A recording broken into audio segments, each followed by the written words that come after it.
Bem, nesse nosso quarto e último encontro, discorrendo a respeito do tempo e seus efeitos sobre as relações jurídicas, eu quero concluir então a questão da suppressio e da surrexio como figuras parcelares da função reativa da boa-fé objetiva.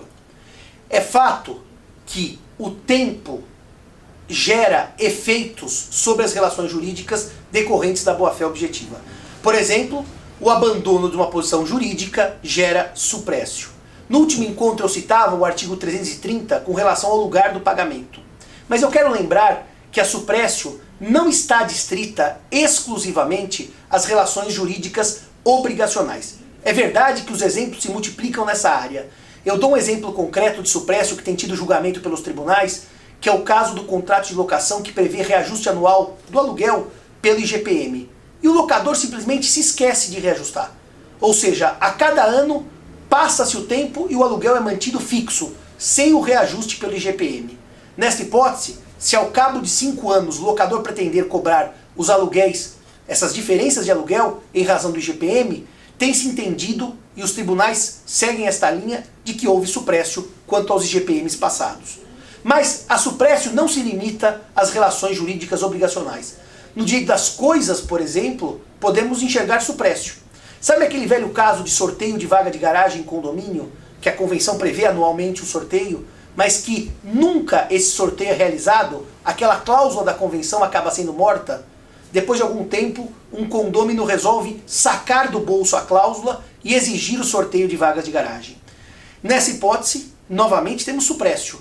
O sorteio nunca realizado não pode ser realizado depois de alguns anos por força da boa-fé objetiva. Um outro exemplo de suppressio em direito real é a mudança de fachada. Há uma mudança de fachada, aquilo de certa maneira compromete a estética do prédio, só que os habitantes, os moradores do prédio toleram aquela mudança. Passam-se os anos, de repente o morador resolve exigir que a fachada seja alterada para voltar à forma original. Suppressio. Passou-se o tempo, suppressio. Do lado contrário, o que se enxerga é a surrexio, ou seja, o direito ganho, o direito adquirido por aquele por aquela outra pessoa da relação jurídica obrigacional ou real. Vocês podem imaginar suppressio em direito de família. O pai tem direito, aos fins de semana, de visitar o filho. Só que o pai simplesmente nunca exerce esse direito. Ele faz de conta que não tem o direito. Após anos e anos, ocorre então a vontade do pai de visitar o seu filho. Suppressio. Ele deverá fazer um novo pedido para que o juiz fixe novamente o regime de visitas, porque ele abandonou aquela posição jurídica. A suppressio e a surrexio são desdobramentos de uma figura maior, que é o venire contra factum proprium. Venire contra factum proprium, que é o voltar-se contra as próprias condutas. Pela figura do venire, eu não tolero comportamentos contraditórios. O direito não tolera comportamentos que geram rompimento, quebra de confiança. Então, as condutas das partes no contrato devem ser compatíveis. Se forem incompatíveis, ocorre a figura do venire contra factum proprium, havendo quebra de confiança, o que o direito não admite. Um bom exemplo de venire contra factum proprium é o caso já famoso da Sica e os plantadores de tomate, em que todo ano a indústria Sica distribuía aos plantadores de tomate da região da sua fábrica, no Rio Grande do Sul, sementes de tomate.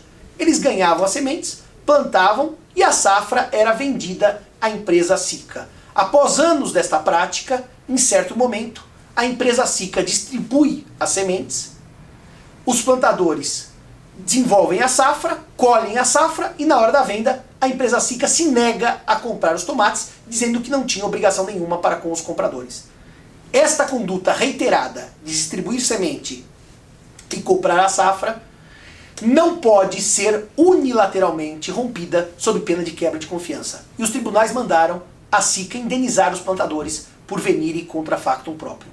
O venire se desdobra na figura da suppressio e da surrexio, mas com ele as figuras não se confundem. Eu explico por quê para finalizar a nossa conversa de hoje.